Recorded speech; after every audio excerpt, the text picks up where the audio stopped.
We're back again. This time, NASCAR Grid Live pre-race coverage for the Cracker Barrel 400 at Nashville Superspeedway, the only superspeedway that's a mile and a third oval. I'm Joe Samaniego, and with me we have Tanner Smith, editor at the pitboxpress.com. A big thank you to our Patreon investors, Colin, Michelle, Mark, Robin, David, and Matthew, for investing in the Grid Network each and every month. You too can invest through Patreon. Link in the video description. Also, YouTube Super Chat. Buy me a coffee. We'll thank you on the air or the next time we go on the air. And Grid Network across social media, Grid Network TV and gridnetworktv.com, where we'll have analysis of the Cracker Barrel 400 at Nashville Superspeedway. One of the big things, of course, this race is very unique. The mile and third oval, we don't have a whole lot of those. It's also concrete, the largest concrete oval we have in the series, because the other ones being Dover, Bristol, and second race weekend in a row, Chase Briscoe is on the pole. But the big story, I think, that really got a lot of people's attention, Tanner, was what's going on in the back of the pack, because AJ Allmendinger had a solid qualifying effort, but he has a stop-and-go penalty, has a start in the back, an issue that was discovered essentially with the car before qualifying. After it prevented him from participating in practice, he goes to qualifying, major penalty from NASCAR, and potentially additional penalties to follow. And then just yesterday as well, too, besides that mess for AJ Allmendinger and the Kaulig team, Daniel Dye looked like he had a top 10 finish. Then a penalty. He was disqualified from the race when Ben's going to be talking a lot about that. Ben and Brandon on Grid Encore Monday. So Tanner, with Kaulig Racing, what the heck is going on? Is this an attempt to find just that extra performance, that extra advantage? Or is this just a simple case of not making smart moves? Because it almost just seems like, what are you guys doing?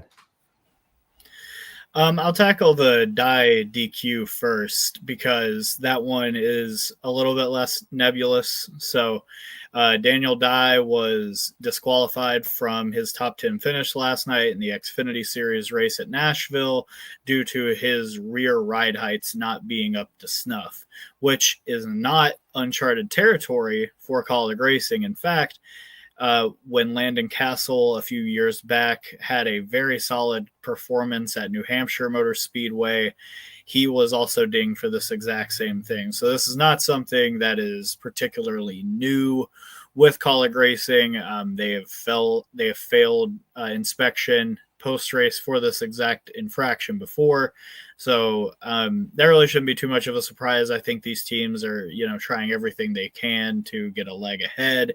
And sometimes you just step over the line a bit. In this case, the 10 team did exactly that. But to focus on the AJ Allmendinger aspect of this, I was let know, or I've been alerted that allegedly what happened is the car chief of the 16 car driven by AJ Allmendinger had passed through post-qualifying tech inspection yesterday, and allegedly he was found jumping on the splitter to adjust it. I would assume to, allow it to kind of cut through traffic a little bit better and cut through that dirty air wake a little bit better. I don't exactly know. I'm not an engineer, but yeah, it resulted in Allmendinger having his qualifying position completely taken away, his pit stall selection taken away, and he's going to have to start at the back and do a pass-through penalty while his car chief has been, thrown out of this race weekend, as well as having his hard card removed, which, if you're unaware, that means that he will have to go through the regular credentials line like every other person and media member. So that'll be a bit of an inconvenience for him throughout the rest of the season. But yeah, I just feel like this is all them trying to get, a step ahead. I just feel like jumping on the splitter might be a bit too far. But again, not an engineer like some of the great people that work at Kaulig Racing, so I can't really say exactly what advantage they were trying to glean from that particular incident, but suffice to say that Kaulig is throwing everything they can at these cars to make them go faster and get their cars in the playoffs. They currently have none of their 5 participating cars in the postseason in either of the top 2 series, so maybe they'll just have to try a little harder and be a little bit more discreet next time. And I get it. In NASCAR, there's always that saying, you're bending the rules as much as you can, trying to see what you can get away with to find that competitive edge. For Kaulig Racing, I mean, with not having essentially a driver in either series in that playoff spot, because we remember AJ Allmendinger was in that top 10, I believe even maybe up to 16th, but he has since then fallen. And while he did have a good run at Charlotte last weekend, the Coca-Cola 600, I thought this would be a good opportunity to change their luck around, but this race, that's not going to be the case with all these penalties. Like, you'll need to have a caution come out quickly while he's still a lap down. Nobody else is a lap down because it's going to be a long day. And of course, this is just one of the developments that we've been following. Another situation we'll be following is involving Denny Hamlin. We saw on social media, Tyler Reddick, another baby. Congratulations to Tyler, his wife. As for Denny Hamlin, his wife is due today with another baby. So we have Ryan Truex on standby in case he needs to hop in that 11 car. Now, we do know, of course, if Denny Hamlin has to miss the race, this is definitely going to be a situation where NASCAR is going to grant a waiver. Whereas this year, the waiver has not been discussed much compared to last year with the Indy 500, Kyle Larson missing the Coca-Cola 600. So we got Denny Hamlin on the front row with Chase Briscoe, the pole sitter. But starting fifth, a driver I think everyone's paying attention to, and somebody that Denny Hamlin knows a lot about, Ross Chastain, coming off a win last week at the Coca-Cola 600. This is the home race for Trackhouse Racing. That's Marks is in the Nashville area. He has to be excited about this weekend. Ross Chastain fifth has to be a great excitement. And then you look at Shane Van Gisbergen on the grid, 23rd, and Dan Suarez, 32nd. That has to sort of damper the excitement level. Is there something about Trackhouse where Chastain, he's somehow able to bring the car towards the front and get the most compared to his teammates? Yes and no. I think the key to the one car's success to this point has been the consistency of that group and its makeup. Ever since Ross Chastain made the leap to Trackhouse in 2022, he has had Phil Surgeon on top of his pit box. And, say what you want about Phil Surgeon. I've certainly had my doubts about him in the past. He and Ross have a very solid working relationship together that they've maintained over these 4 years. And, there's something to be said for that when it comes to, creating good setups, crafting race strategy, things of that nature. So I just think that the one team has just had more consistency than the 99 team, who started out with Travis Mack back in 2021 when that team joined the grid with Daniel Suarez. And that team held together for 3 seasons. And after 2023, they moved over to Matt Swiderski. He was kind of the all-star car crew chief for Kaulig Racing. He crew chiefed his way to 2 victories with AJ Allmendinger at the Indianapolis Road Course in 2021, which was pre-next gen, and then with Allmendinger again at the Roval in 2023, which was a next-gen race where they kind of outran a lot of the championship contenders, which was a super impressive performance from that team that hadn't really shown much signs of life. In the 2 years, well, more accurately, the year and a half that Swiderski has been on the team, I haven't really seen too much progress out of them. And I will say Daniel Suarez has shown more pace than his, 1 top 5 and 3 top 10s would really display. In fact, last weekend he had clawed his way up to the top of the grid with Chastain and was running in the top 10 when Chase Briscoe kind of wiped him, Ryan Blaney, Kyle Larson, and Justin Haley out by trying to force a 3 wide that simply just wasn't going to take in the middle of the third stage. So you have to count that. The race at Coda, where his one slip up led to him completely wiping out of the event. And you also have to look at the Kansas race, where he had worked his way back onto the lead lap and was looking to make some headway and got taken out in that crash. And you also have to look at where was it? At Phoenix, when Catherine Legg got into Josh Berry and Daniel Suarez had nowhere to go. So Daniel Suarez has had pace this year. He just doesn't really have the results to really back them up. And I think a lot of that has to do with just his team not being consistent around him to really give him the pace necessary to contend. But as for Shane Van Gisbergen, I mean, we've talked about it. He's still a relative rookie on ovals, so I'm really not surprised he hasn't, completely blown anybody's brakes off to this point. But not only that, he has that 71 team from last year that really wasn't very good and was, in fact, a rookie team coming into last year. So the 2 Trackhouse cars that are falling behind, there seem to be some pretty significant overlaps with their lack of experience and just lack of chemistry overall that I feel like are holding them back compared to Chastain, who, since he has joined Trackhouse at the beginning of 2022, has taken on the role of being the flagship car for that organization. And I don't suspect that that'll change anytime soon, even though I will say we are entering a stretch soon where Suarez should have a chance to contend as well as SVG. So I also wouldn't be surprised if Suarez is able to rise from the back and get a good finish today. He has been strong here in the past, and I genuinely wouldn't be surprised if he finds his way into a top 10 finish today. But SVG, he's on a very solid roll of 3 straight oval finishes where he's on the lead lap. I expect him to continue that today as long as he can stay out of trouble and continue to improve his car the rest of the day. Yeah, I think he could easily just keep improving, getting better and better, get himself towards finishing on the lead lap more frequently. Daniel Suarez, I think, like you said, it's the luck. It is just something else where the luck is just not there for him. If anything, he knows he got Michigan, and then after Michigan, of course, we have Mexico City, so that's going to be a huge opportunity for him.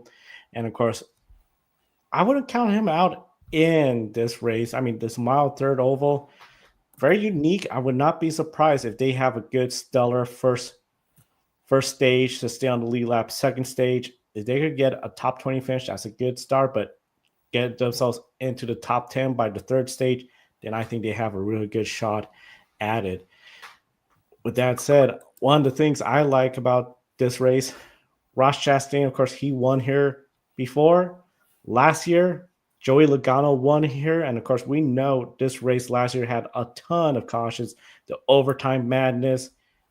Hopefully, we won't see that, but this racetrack does seem to have a little bit of the unpredictable factor on it. For Penske, they'll just like to see something better than last race weekend at the Coke 600, where they didn't show up and Ryan Blaney got crashed. For today's race, Logano started 9th in the top 10. You got Ryan Blaney 15th, and Austin Cindric right behind his 16th. Do you think overall Team Penske will be in contention to win today? Yes, I do. And hopefully it won't take them 5 overtimes to get themselves in contention. One little note I'd like to take a little detour on from last year. So my wife and I got married right before the Nashville race last year, and we were boarding a flight from Minneapolis to go back home to Wisconsin. And by the time that we got up, because our boarding zone had started getting up to get onto the plane, was when Ross Chastain had lost the lead to Denny Hamlin with about 7 laps to go. And let me tell you, waiting out all 5 overtimes on the plane was truly an awful experience, and I wish it on nobody. But thanks to YouTube TV, I was able to watch the rest of the race with my wife, and we watched her favorite driver, Joey Logano, get the win in spectacular fashion. Just to touch back on the Team Penske portion of this, though, Yeah, I think that they'll come into this weekend with a lot of pace, especially on the longer runs. I believe Parker Kligerman in last night's Xfinity Series race mentioned that this is a track that kind of leans into Ford's oval, or not oval, but their motor formula, and just in terms of like where they receive the most power, in terms of like where the motor generates the most power in the car. So I think that you'll see someone like Ryan Blaney quickly rise through the pack, especially as like the lap 15 to 25 range starts to set in. Not only that, Austin Cindric, hopefully he can keep from spinning out with 2 laps to go this year and keep us from going to 5 overtimes. But I have no doubt that Joey Logano is going to be a force. It seems like anytime that he wins at a place, he really wants to get a second one. So wouldn't be surprised to see him walk out of the Nashville Superspeedway with an electric guitar of his own. But if I had to pinpoint one out of that camp, it's going to be either Ryan Blaney or maybe even Josh Berry. Josh Berry is from Tennessee, so this would be a really cool hometown victory for him if he's able to pull it off. And I just feel after his strong run at Kansas and it being like a somewhat similar track, that he'll have a lot of success today as well. Josh Berry, I think, could easily have a good race here and contend for the win.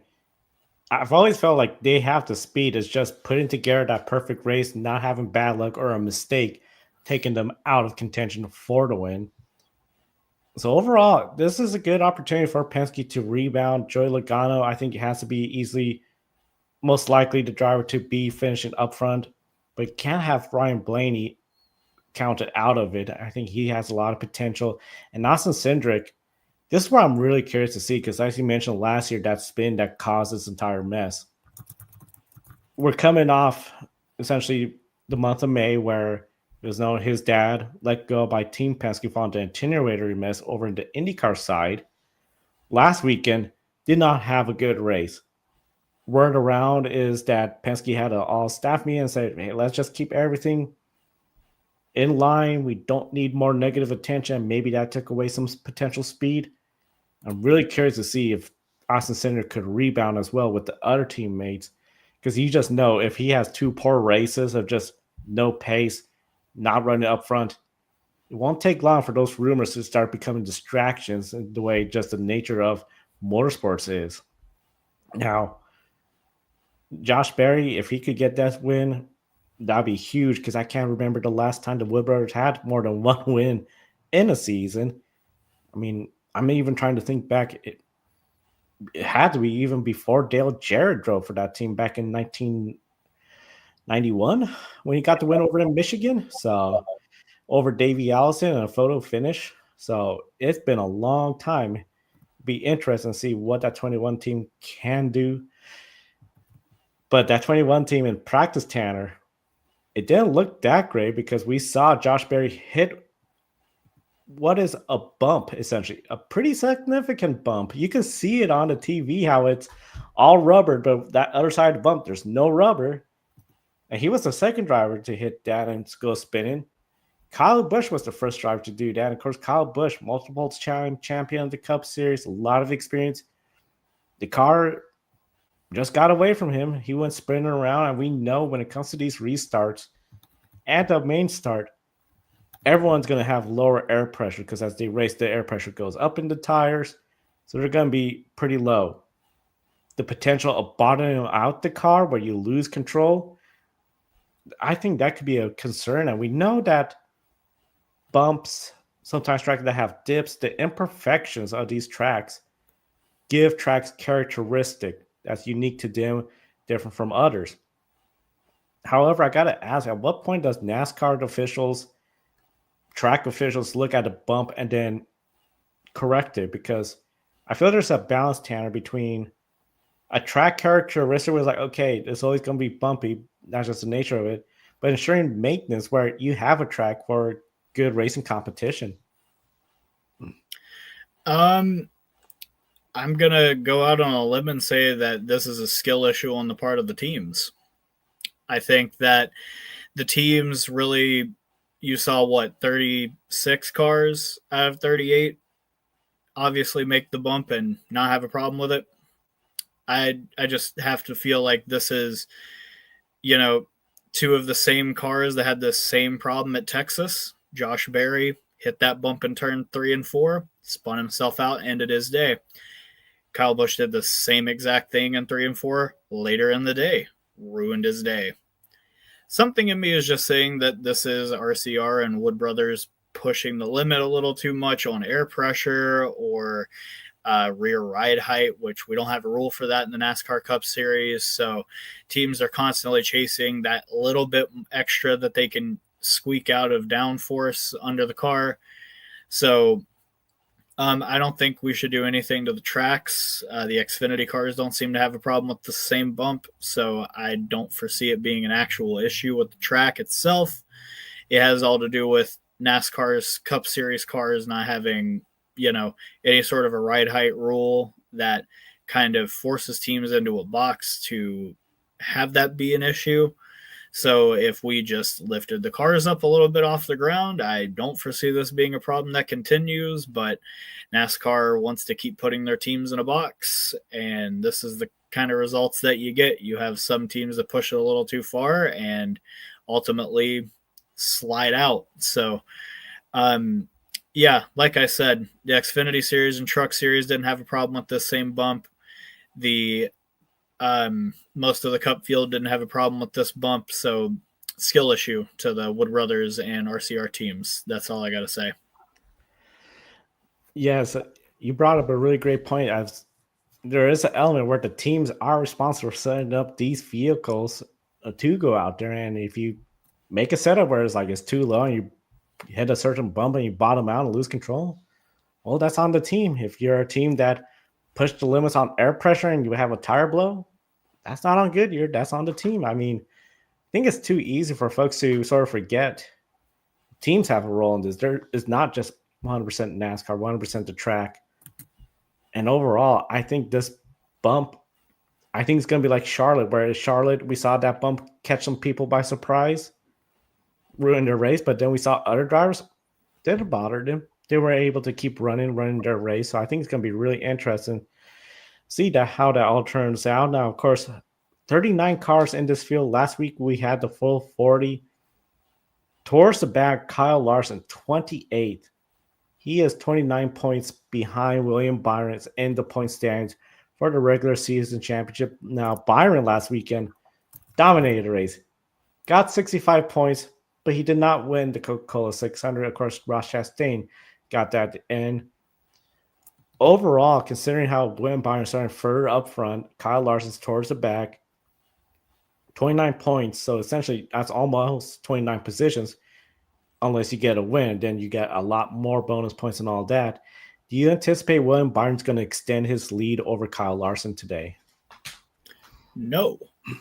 So just to give you some stats here, in the 4 races that the Cup Series has run at Nashville Superspeedway, Kyle Larson has finished no worse than 8th and has gotten stage points in every event.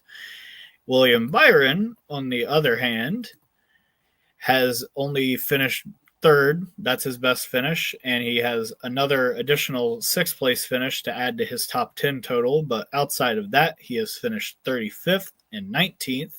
That 19th place finish coming last year.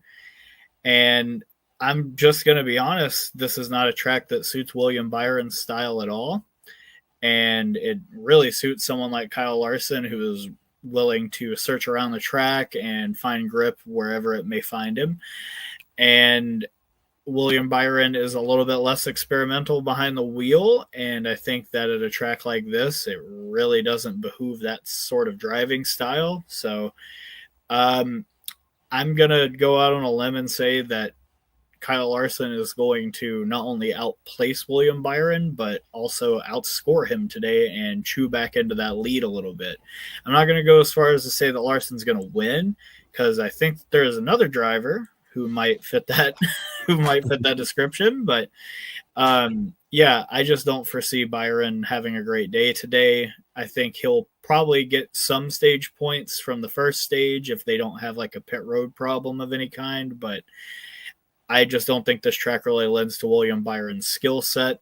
and I think ultimately he'll finish somewhere around the 10th to 15th range. I'm targeting him for a 13th place finish. Whereas Kyle Larson, I would target him to get 6th to 2nd today.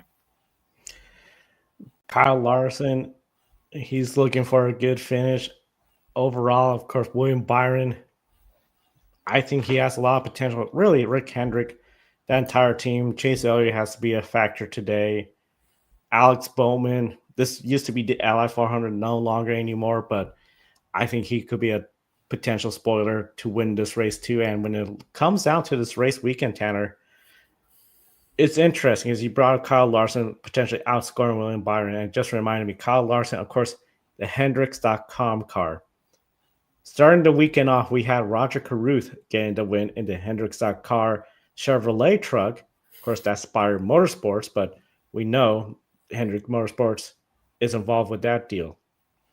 You look at the Xfinity Series, Justin Allgaier claimed the win yesterday. Another Chevrolet driver, Junior Motorsports, but we know Junior Motorsports has a good working relationship with Hendrick Motorsports. So you mentioned Kyle Larson's not going to be your pick for the winner. Seeing how this weekend has gone with Roger Carruth, Justin Allgaier, their close relations with Hendrick Motorsports, do you think a Chevrolet driver is the likely driver to win at Nashville tonight? I actually don't. While I do think that they have a lot of formidable drivers behind the wheel capable of winning this race, Ross Chastain obviously has done this before in the next gen era, Chase Elliott as well. And then going back to 2021 when we were still driving the Gen 6, you had Kyle Larson dominating that race. That said, I just don't think it'll be their day today. I think that this race will come down to whoever can save their tires and equipment the best towards the end of the event.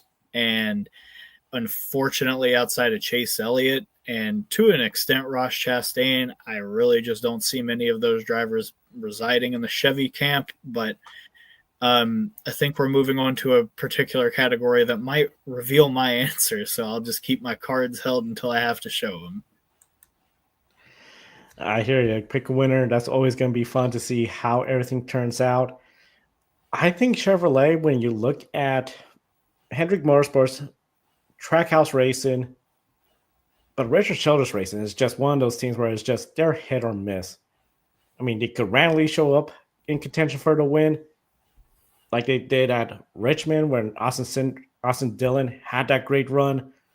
Wish that caution did not come out. That could have been a much different scenario compared to the mess that occurred later in the race. But then outside of those, I don't really see that many other Chevy drivers, in my opinion, that could go out there because I'm then looking at the Toyota drivers, Gibbs, 2311. I mean, Legacy doesn't seem maybe could have a chance tonight, but even then last year he was getting more headlines for his incident with Harrison Burton, who is no longer an object in the Cup Series field anymore for him to get mad at. So I mean, he had a lot of speed last week, but Charlotte's a completely different track to Nashville. It's like 10 degrees less banking and about a sixth of a mile shorter. So yeah, as much as I think it'd be a really cool feel-good win to see Hocevar win his first race, I just don't foresee it happening tonight. It would be a big surprise. I mean, he's been close. I mean, what happened to Coca-Cola 600? A bunch of what ifs. Of course, what ifs is always part of racing too, but he could potentially get that. I mean, Spire has had sometimes fast cars. I think of Phoenix, where all three cars were, I believe, in the top 10, but then all three of them had bad luck and just did not finish the race well. Maybe this could be this race weekend. Toyotas, 2311, Joe Gibbs Racing, that's the ones I'll be following. And Fords, I don't know. Do you think Buescher has any shot at potentially contending up there for a top 10 finish? Out of the RFK camp, I'd be more inclined to select Brad. He's got a super solid starting spot for what feels like the first time all season. So, I mean, I guess it wouldn't be completely out of the realm for Buescher to contend, but if I had to lean towards one of the three drivers that they hire, it'd probably be Brad. Yeah, Brad, I think a lot of potential there. And of course, as we talked about earlier, the Penske drivers, some of the drivers to watch. And of course, we're going to be watching the race tonight. We encourage everyone, I already see in the chat room, people are commenting with their pick a winner picks. Here is the updated standings from pick a winner after the IndyCar race. We have a tie for the lead. Kobe Lambeth, multiple time pick a winner champion, has tied Matthew Bro, the defending pick a winner champion, at 27 points. Matt White at 25. For a while, it was 27, 26, 25, and you, Tanner, down at 24 points. Josh at 23 points. And of course, you can see the full leaderboard going down to then the second page where we have John Bender right there. And I already said John has his pick a winner in the chat room comments. So, Tanner, kicking it off to you. When it comes to pick a winner, who do you see winning the race at Nashville, the Cracker Barrel 400? So coming off qualifying yesterday, I was pretty firm in my selection that it was going to be Tyler Reddick. But once I thought about some of the contextual factors coming into the weekend, such as Denny Hamlin has a baby on the way. Denny Hamlin was really mad about how last weekend ended and how the Hendrick fans blamed him for some inexplicable reason for William Byron's loss. And not only that, just Denny Hamlin's general demeanor that he feels robbed of a lot of wins. Not only that, last year's race where he was leading at the end of regulation and through, I believe, 3 overtimes and still wasn't able to win because he ran out of gas. I think that kind of swayed my view of things. I think that Denny Hamlin really wants to bring his child into the world with a trophy by his side. And what cooler trophy in the NASCAR Cup Series outside of the Bill France Cup than the, I believe, Gibson Les Paul guitar that you win as a result of being the champion of today's Cracker Barrel 400. So to give you my pick, it's going to be the 11 car. I think he's going to come home with a victory and probably pretty soon a new healthy baby. That would be huge, getting a win, a brand new baby, new member of the family, Denny Hamlin. I'm going to go with a different driver, and I'm going to go over with the Chevrolet camp, actually. I think it's going to be the first time he does it.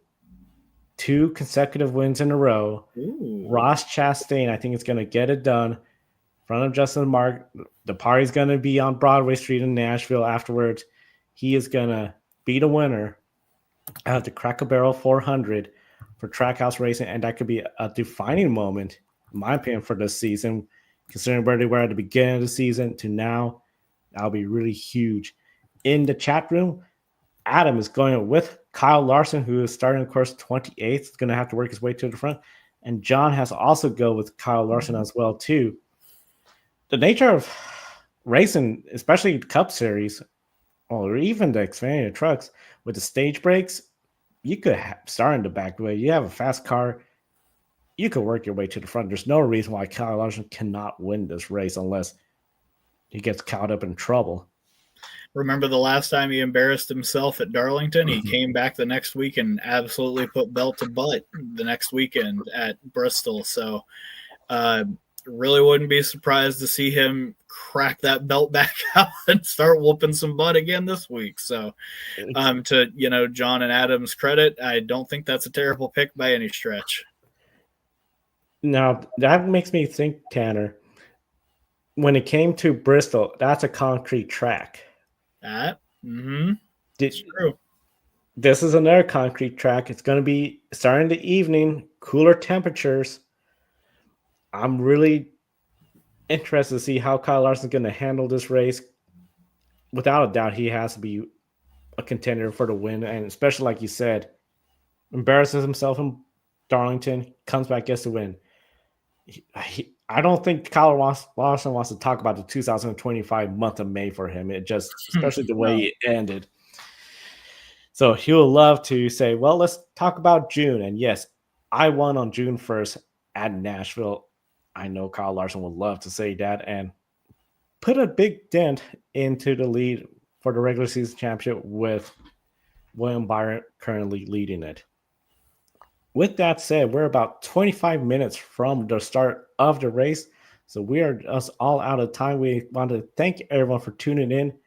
Well, it's been a very busy day of racing. Of course, if you tuned in earlier for our IndyCar Formula One IMSA coverage, thank you again for tuning in. And of course, if you didn't, hit the bell icon, subscribe, and then check it out the action, especially after the race where we recap our thoughts on the IndyCar race where Kyle Kirkwood won, the Max Verstappen controversy from Spain, IMSA's thrilling sprint race, and of course, Formula E.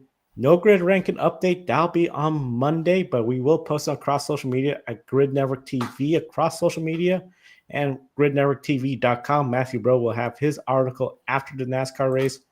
We appreciate all the super chat, buy me a coffees.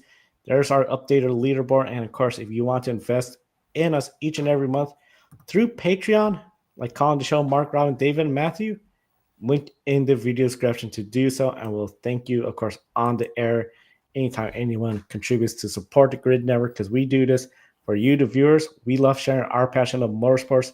The art of motorsports lives right here on the Grid Network. For Tanner, I'm Joe. Thank you for watching today's program. We'll see you next time and enjoy the races.